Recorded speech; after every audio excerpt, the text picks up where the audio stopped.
Gledate oddajo Klepet ob kavi. Hvaležno pozdravljeni, dobrodošli. Danes bomo govorili o podzavesti, o spreminjanju realnosti, o dojemanju vsega skupaj in verjemite, popoldan si vzamete kakšno uro za premislek o vsem tem, kar boste lahko tale trenutek slišali. V svoji družbi pa hvaležno pozdravljam Asja Širovnik-Moškon, med drugim tudi avtorica knjige Kdo ustvarja mojo realnost, današnje domače branje zagotovo, in pa dr. Maja Papež Iskra, svetovalka za osebno rast. Asja, spomnimo se, v osnovnih šolah smo risali Uno goro, pa smo potem narisali tisti val, se pravi tista zgoren majhen trikotnik je naša zavest, od spodje pa podzavest, in rekli so, vsej 80% stvari se itak tam nahaja in to je to. Je to nek model, s katerega lahko štartamo v tem smislu, ko bolj spoznavamo samega sebe? Je definitivno. To je osnova, na kateri lahko gradimo pot, ki se začne v spoznavanje sebe. Jaz se bom vrnila že na Freuda. V naši zahodni civilizaciji, ja, lahko omenimo modrece iz preteklosti, lahko govorimo o Indiji in o starih Grkih, ki so odkrili in poznali moč podzavesti, ali pa stari Kitajci. Ampak na Zahodu je pa nekje Freud začel omenjati v psihologiji, rečemo mu, da je bil oče psihologije, moč podzavesti. In potem je naša zahodna civilizacija in kultura odpotovala skozi različne oblike psihologije, do vedenjske, do kognitivne in tako naprej, da bi na koncu naredili nek krog in sklenili in ugotovili, da ja, da definitivno se začne pisati zgodba naše podzavesti v otroštvu, če ne že prej, v maternici, za nekatere ljudi še prej kot maternica, in da nosimo znotraj svoje podzavesti ogromno informacij, prepričanj, vzorcev, ki iz nezavednega vplivajo na naše življenje. Wow. Pustimo zdaj to, koliko je to strašljiva novica za starše, ki vzgajamo majhne otroke, ki so stari manj od 3 let, ampak se še vrnemo na to tematiko. Ali to potem pomeni, da vsa osebna rast, vsa duhovna rast, vso to piljenje sebe, postati boljša verzija sebe, je popolnoma nesmiselna, če se ne ukvarjamo s podzavestjo in s tem, kar imamo v podzavesti? Ja, mislim, da pot res, da spoznamo sebe je, da gremo, da se res potopimo vase, soočimo z vsemi svojimi vsebinami, sencami in iz teh spoznanj potem rastemo. Tako da recimo, če samo kot hrepenimo po svetlobi, nas vseeno jamejo sence. To vedno znova ugotavljamo, da ne gre drugače. Zato, ker tukaj na zemlji smo zato, da se soočamo s svojimi temami, jih ozaveščamo in jih z ljubeznijo sprejemamo, in ta zavestnost je tisti ključ. In sence so tukaj, v bistvu so to, za kar smo tukaj v bistvu. Ne samo, da udejanjamo svoje duhovne potenciale samo, ampak da se spoznavamo, uravnovešamo, integriramo vse te ekstreme, v katerih smo živeli tudi včasih. In je to tisti način. Brez tega res ne gre. V podzavesti je torej paket stvari, ki se jih ne zavedamo. Omenila si ne samo to, kar se je dogajalo v otroštvu, tudi to, kar se je dogajalo v maternici, ali tudi stvari, ki so se dogajale našim prednikom, oziroma mogoče stvari, ki so se dogajale v prejšnjih življenjih? Oboje. Predniki in njihove izkušnje, transgeneracijska travma, na primer, se prenaša iz generacije v generacijo. Se to je epigenetika, ni to epigenetika? Ja, je epigenetika. Hkrati je pa tukaj še nekaj, kar je treba dati svojo pozornost na to, recimo temu. Človek, če je tvoja prababica doživela travmo, bolečino, izgubo, potem je to spremenilo njen odnos do življenja, njeno percepcijo do življenja, nezaupanje do življenja, bolečina, osamljenost. Nezavedno, ne hote, to pomeni, da se ni usedla zjutraj, nezavedno pomeni, da ne narediš zavestne odločitve zjutraj, jaz bom pa to na svojo hčerko prenesla. Ampak se ti to ponavlja v odnosu do hčerke. Lahko se zgodi, da postaneš čustveno zaprta. In otroku, svoji hčerki, ne moreš izraziti tiste ljubezni, ki jo nosiš v srcu. In tvoj otrok začne dojemati sebe kot nevrednega ljubezni. To je transgeneracijska travma. Torej, ni, da te mama ni ljubila, temveč je mama imela svojo travmo, ki jo zdaj prenaša na tebe in potem to ti naprej prenašaš na svojega otroka. Zato vedno rečemo, ni se začelo s tabo, Nisi ti odgovoren, nisi ti slab zato, ker te je starš obravnaval na tak način, da nisi dobil to, kar si potreboval. Ni se začelo s teboj. Začelo se je nekje zadaj. In tukaj govorimo o transgeneracijskih travmah, ki se iz roda v rod prenašajo naprej. To je drugače, kot primer, če si ti v 3 življenjih nazaj bila zažgana kot čarovnica. Se pa ponavadi dogaja kombinatorika teh 2. In to nastaja v podzavesti, v občutku, da te preganja nekdo, da te ne razumejo, da si sama ali da si ne upaš izraziti lastne resnice. Ali da če boš takšna, kakršna si, te drugi ne bojo sprejeli. Pa še kakšna stresna nosečnost, pa imamo koktejl. Imamo koktejl, ki kliče in kriči po zdravljenju. Okay. Ali, mogoče malo čuden izraz, ampak ali imamo v podzavesti sam sranje, ali imamo tudi kakšne dobre zadeve? Seveda mi pridemo na svet z vsemi svojimi sposobnostmi odprej, recimo zato se rodijo geniji, ker so pač že zbrusili svoje orodje. Moramo vedeti, da podzavest je zelo dragocena, te vsebine so zelo dragocene.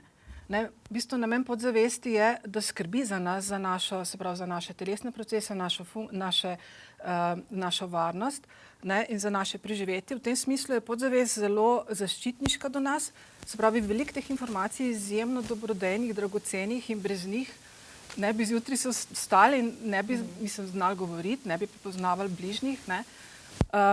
Tako da moramo vedeti, da v bistvu vsebine podzavesti so čudovite. Samo nekatere od njih pa recimo so bile bolj primerne za naše prednike, za naše starše, mogoče za nas kot preživetveno strategijo v otroštvu, ampak potem s časoma pogotovimo, da smo zaradi teh stvari zašli v težave. Recimo način, kako komuniciramo v odnosu, našem odnosu do dela, do sebe.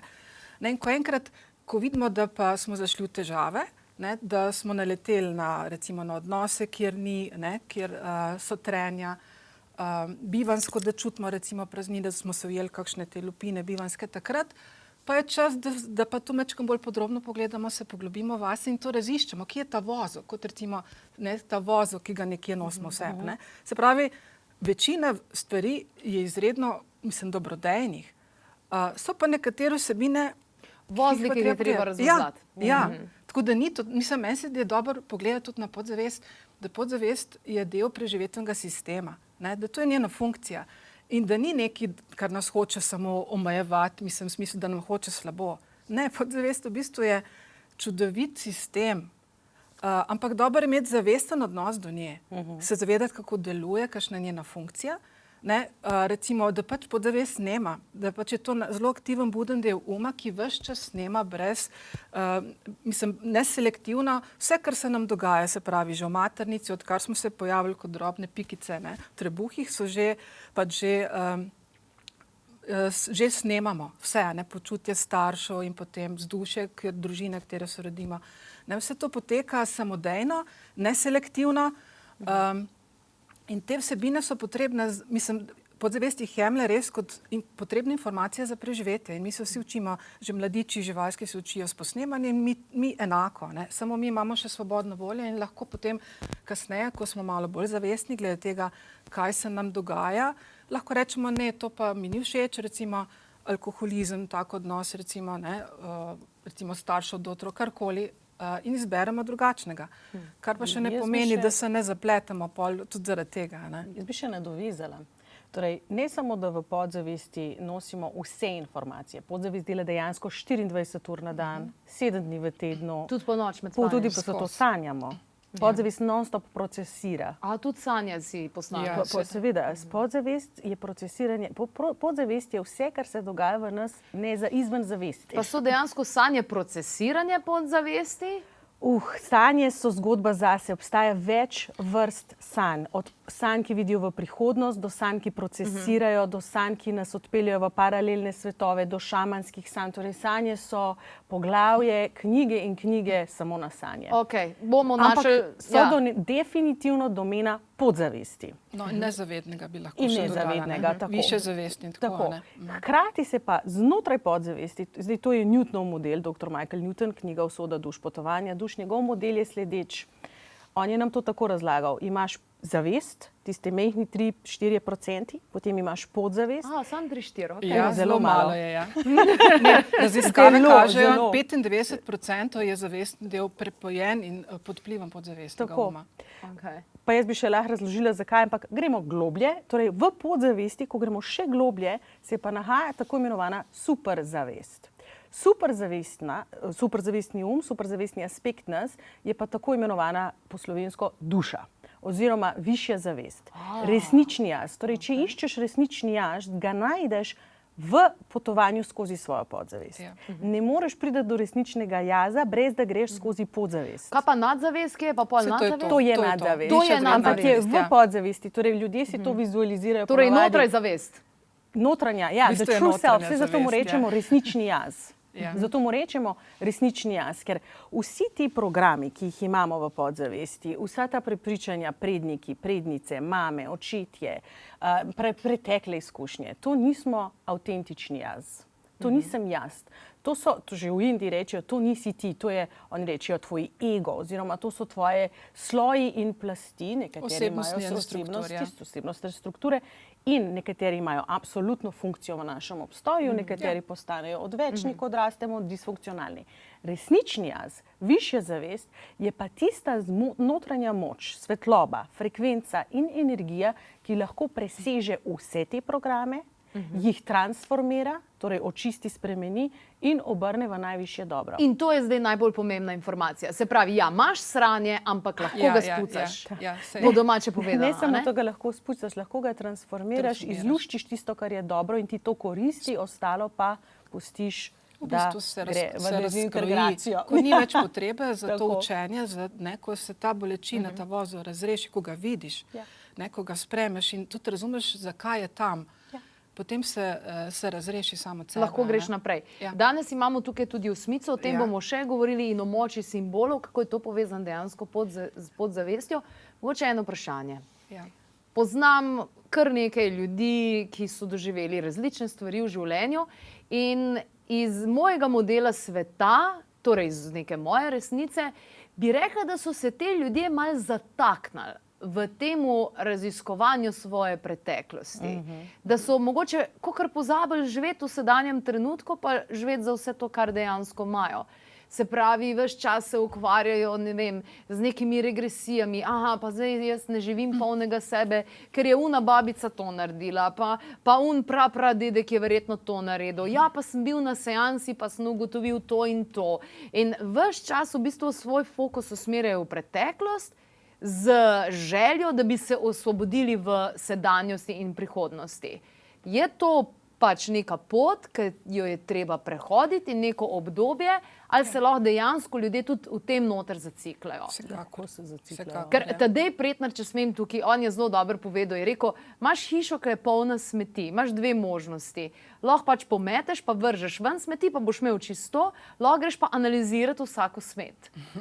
Zdaj, kako vidve gledate na to, kako se ne zatakniti v to, da si potem preveč obremenjen s tem, kaj so ti vse naložili v preteklosti? Zelo pomembno je, da se zavedaš, da si tukaj, da živiš življenje. Da ga živiš. Ne? Jaz se dejansko spomnim, da sem v Bostonu spraševala profesorje na fakulteti, kako veš, da si psihološko zdrav. Ne? Kako veš, da si psihološko zdrav? To je bilo moje vprašanje. In je moja dr. Schneider je rekla, zelo preprosto, po Freudu, ne, takrat še, no, po Freudu, dve stvari si sposoben, delati in ljubiti.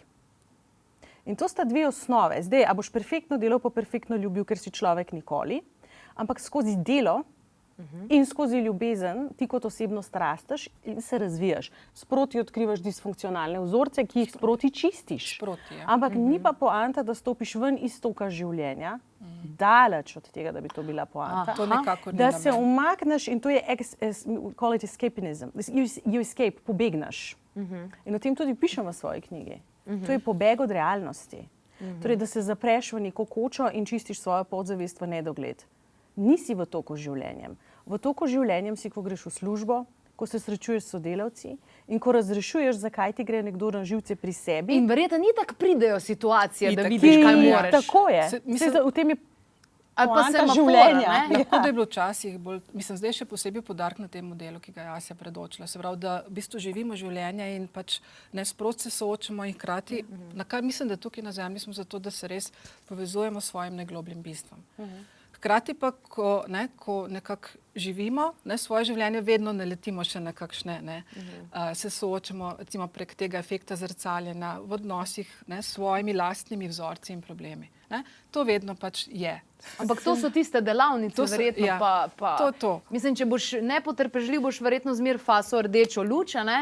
Ja. Da boš toliko časa, znorel, da boš enkrat rekel, jaz se lahko umirim tudi, kaj je rdeča. V tem smislu. Celo več kot Ja. to, namen izzivov, ki jih srečujemo, problemi, ki jih imamo, so problemi, ki si jih je duša izbrala zato, da jih premaga in na ta način raste.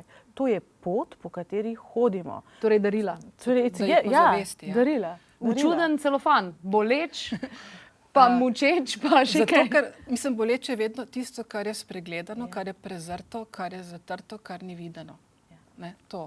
In potem ključ je, da to pogledamo, da to, recimo, jaz pri moji metodi dela vedno delamo tako, da se povežemo z notranjim vodstvom. Tako da v bistvu ta notranje vodstvo, višja zavest, vedno vodnik pri delu s temi podzavestnimi vsebinami in to je tudi nekako ena taka varovalka, da se ne zgubimo. Zato, ker ves čas sprašujemo, kaj pa zdaj, kaj pa se zdaj dogaja, kako naj zdaj delujem ta trenutek. Tako. To je taka varovalka, ne, da ne analiziramo smeti, kot si omenila. A imamo mogoče v podzavesti tudi take kolektivne zadeve, ki so vezane recimo, ne vem, na državo? Neko Seveda. prepričanje v tem smislu. Seveda, podzavest snema ne samo to, kar se nam dogaja nam osebno ali pa v našem okolju, tudi na subtilnih nivojih in kolektivno, zato ker pač se preklopimo tudi na te oblake, tudi način, tudi civilizacijsko, kako mi dojemamo svet, kaj je možno in kaj ni možno. To so takšne koncepti, na katere pa v bistvu zelo redko pač pomislimo, da so tudi koncepti, da so to tudi programi. Se pravi, polka svoje predelaš, si nagrajen s tem, da greš delati na kolektivni ravni. Ja, recimo. Torej ni nikoli konca? Ni tako. Paralelno delaš na sebi in paralelno delaš na prednikih. Vse se dogaja simultano, kakor v multidimenzionalnih realnostih. Na enem nivoju delaš na sebi. Vsakič, ko delaš na sebi, delaš na kolektivni zavesti in na svojih prednikih. Vsakič, ko delaš na sebi, na svojih prednikih in na kolektivni, ustvarjaš spremembo v polju enosti, ker vsi celo življenje diha kot eno. Vsi smo eno. Kolektivna zavest in kolektivna podzavest, isto je kot pri zavesti, deluje kot eno. In v evoluciji, kjer se zdaj nahajamo, se premikamo k spoznanju, da če jaz udarim tebe, sem udarila sebe. Ja. In v tem ciklu spoznavamo, da karkoli dobrega naredim, delam dobro sebi, komorkoli. In karkoli slabega naredim, delam slabo sebi. To je ta peta dimenzija? Ja. Okay. Ampak peta dimenzija ni nek prostor, kamor greš. To je stopnja zavesti. In masovno se prebujamo v stopnjo zavesti, kjer spoznavamo, da smo eno. In to je naša evolucija, ki spreminja potem celoten ustroj delovanja posameznika in kolektivnega. Ampak a bomo mi na Zemlji živeli, se pravi, isto mesto, isti planet, samo na različnih zavestih? Se že zdaj živimo. Ja. Okay. To ne bo, to že je. Ja, že zdaj živimo. Ja. Vsekakor. Ampak to pač je namen, da Ja, da res nekateri čim bolj so zavestni, res trenutno v apokaliptičnih časih, nekateri so pa v prebujanju v Veste svetlobo. kaj, človeštvo je tako staro in to je vse tako na način relativno. Ampak Čas je v tem zagotovo je smislu. samo to, da zarastemo. To je zagotovo. Duhovni vodniki, kako je to povezava podzavest, duhovni vodniki, duhovno vodstvo? Zelo, kar se mene tiče, je zelo preprosto. Bolj, ko se povezuješ s svojo podzavestjo, bolj izkušen si v slišanju intuicije in duhovnega vodstva.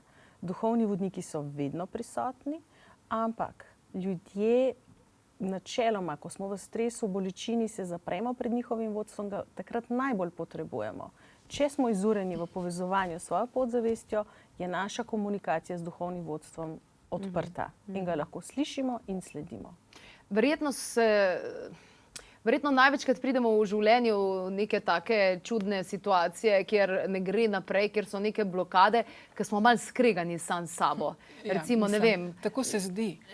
želiš si denar, ne, ampak podzavest je pa pač taka, da Ima svoje programe. Ja. Ima svoje programe. Ja. kako prideti zdaj do tega, da se nehaš kregati sam s sabo, pa da imaš skalibrirano podzavest s svojo zavestjo, Ja.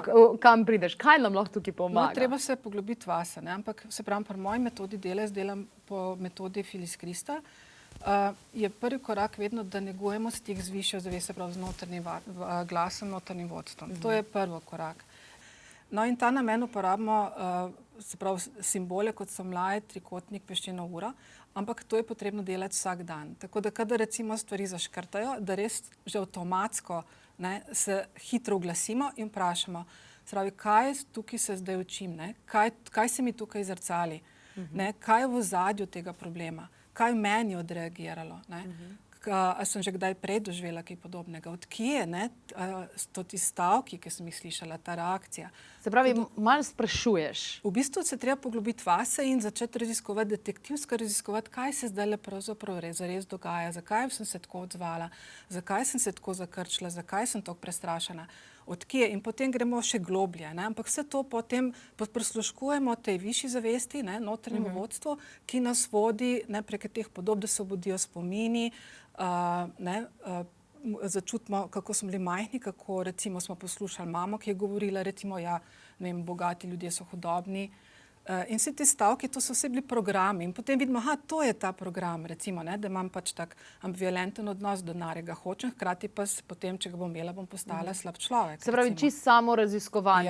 Ja. Jaz sem se tega tako lotila, da sem fejst globoke intervjuje imela z vsemi svojimi družinskimi člani, pa malo raziskala.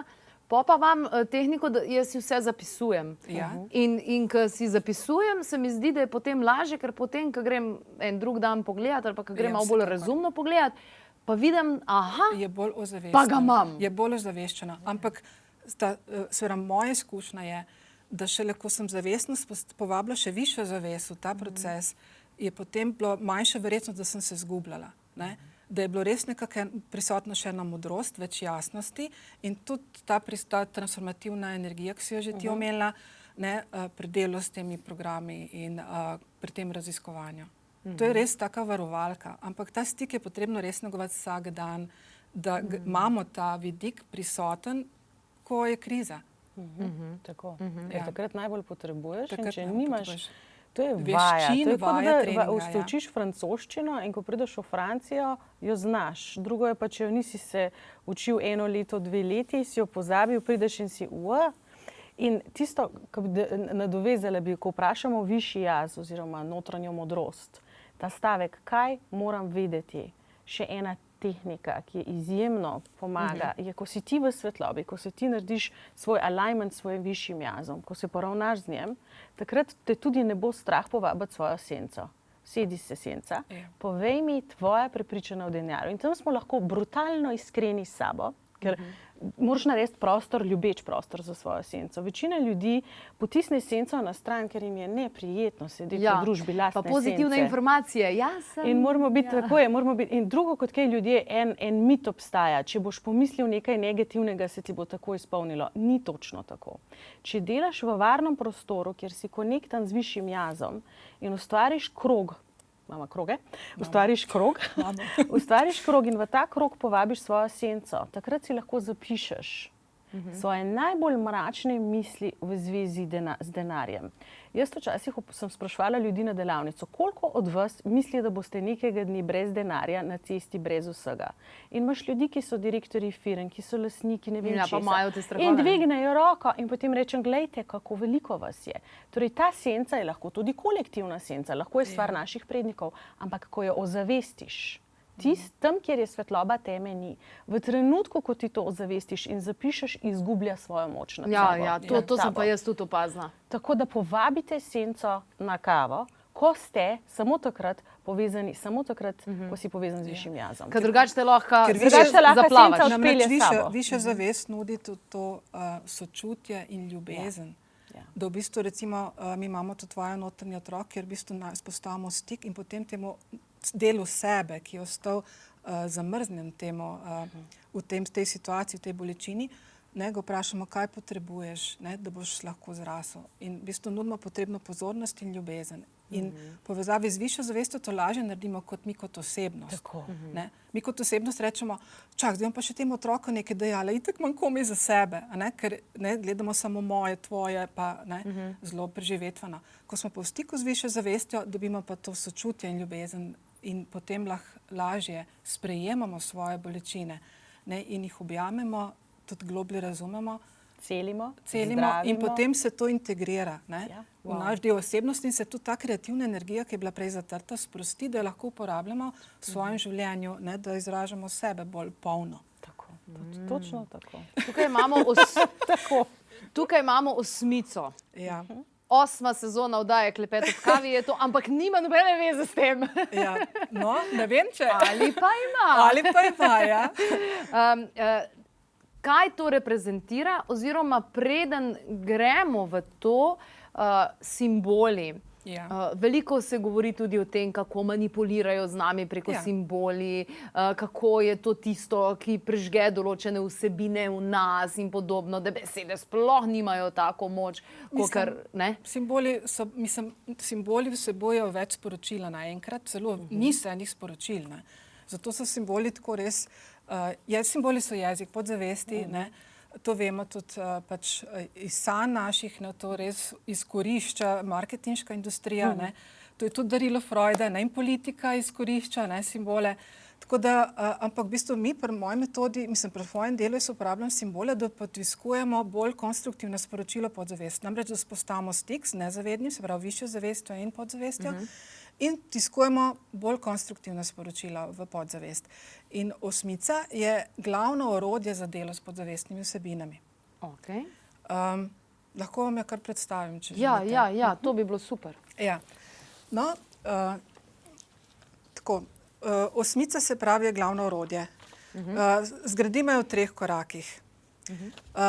Začnemo tako, da vizualiziramo krožnico zlate svetlobe na tleh okrog svojih nog. Tukaj sicer je pač barva rumena, ampak sicer je zlata svetloba.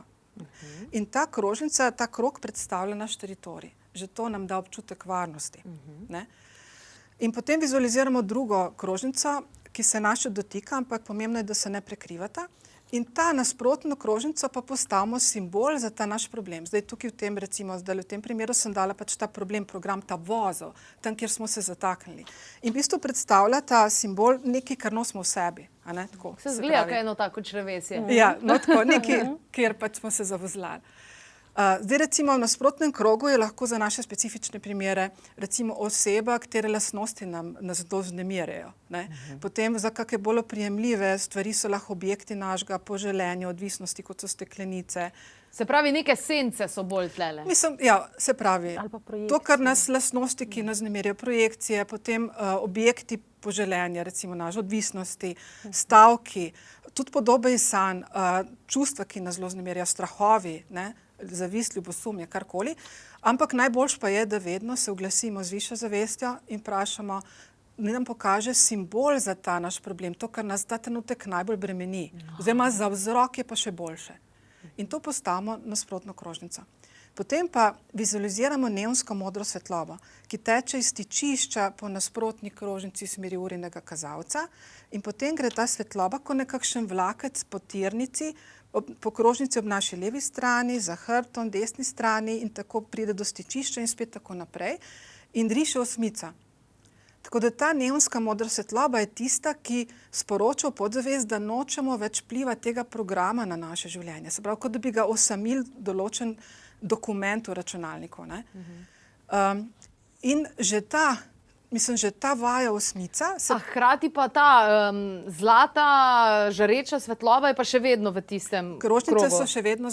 Krožnice so zlate, ja. Krožnice so še vedno zlate. Ja, zlate. Neonska modra svetloba pa kot vlakec potuje in riše osmica. Se pravi, ta neonska modra svetloba omejuje, je pač izkazalo se, da sporoča podzavesti, da nočemo več vplivati tega programa na naše življenje. Hkrati pa v bistvu s tem problemom, katerega smo ponovadi zelo čustveno pleteni in vsrkani, spostavimo neko zdravo distanco. Tako da v bistvu ljudje že s to osmico začutijo olajšanje. No, potem se pa tej vaji posvečamo vsak dan, če se le da, enkrat na dan, po 2 minuti oziroma kolikor zmoremo vzdrževati pozornost. In to je dovolj močno sporočilo za podzavest, ne, da omejujemo vpliv tega programa. Po 21 dnevih pa naredimo končni izbris tega programa po določenem protokolu. In na ta način sporočimo podzavesti, da se pravi, tudi delamo vse po navodilih višje zavesti in na ta način transformiramo potem ta program. In lahko grajujemo novega. Ne? Hvala, fantastično. Samo še tole vprašanje. A si mora ni to blago nabaviti, ali lahko jaz to sam vizualiziram? To se samo vizualizira. Odlično. Se pravi, ta vaja se lahko dela meditativno, lahko se jo dela z odprtimi očmi, lahko se jo riše po stegnu, takole, recimo, če smo kje na kakšnih sestankih, pa imamo kako zelo avtoriteto, ne, pred seboj, lahko tako rišemo, lahko rišemo s prstom po podlagi, lahko s svinčnikom po papirju, z barvicami, flamasti. Ljudje so potem zelo inovativni, ko to delajo. Ne. Odlično. In To so vse dobre načini, da se vtisne v podzavest dovolj dobro sporočilo. Da mi dostopamo do teh podzavestnih programov. Mislim, tukaj obstaja 1001 tehnika, metoda, od, ne vem, grafologije, reconnection, ne vem, milijon variant je. Ali je mogoče resnica ta, da vse to deluje in da nima veze, kaj si izbereš, sam da se s tem ukvarjaš, pa da prideš noter, ali je za vsakega posameznika nekaj, ali ostaja neka univerzalna vstopnica, kartica, ki ti omogoča ta vstop? Kako je tukaj? Mislim, obstaja 1000 poti na vrh gore. Vsak posameznik bo šel po tisti poti, ki je za njega v tem trenutku rezonantna, pomeni, da je v tem trenutku z njem najbolj rezonira, najbolj prava pot. Obstajajo poti, ki jih jaz osebno uporabljam in za katere sem jaz po vsem, kar sem sprobala, ugotovila, da za mene funkcionirajo in da funkcionirajo za moje kliente. In ena od teh poti je samohipnoza. Torej, da se naučiš dati samega sebe v hipnotični trans. In tudi to je posebna metodologija. Jaz sem to metodologijo dobila na Novi Zelandiji in sem jo izpilila, dodala sem ji določene elemente. In v tem sistemu, v katerem delam, se vedno povezujemo s temeljnim občutkom varnosti. In potem na tem temelju gradimo naprej, karkoli naprej. Obstaja pa resnično ogromno poti za dostopanje. So ene daljše, eni ljudje tudi potrebujejo daljše procese, kot recimo, ne vem, svobodna asociacija, pisanje svobodne asociacije, sanje, dnevniki, energetske tehnike, NLP. Ni da ni. Mislim, danes je morje oblik in načinov, da dostopaš do podzavesti. Obilje. Je pa fino, da najdeš tisto, kar rezonira s teboj. Da se res povežeš s tem, kar Recimo, jaz sem se znašla v stiski, ko sem bila v tujini, imela sem dojenčka in še malčka.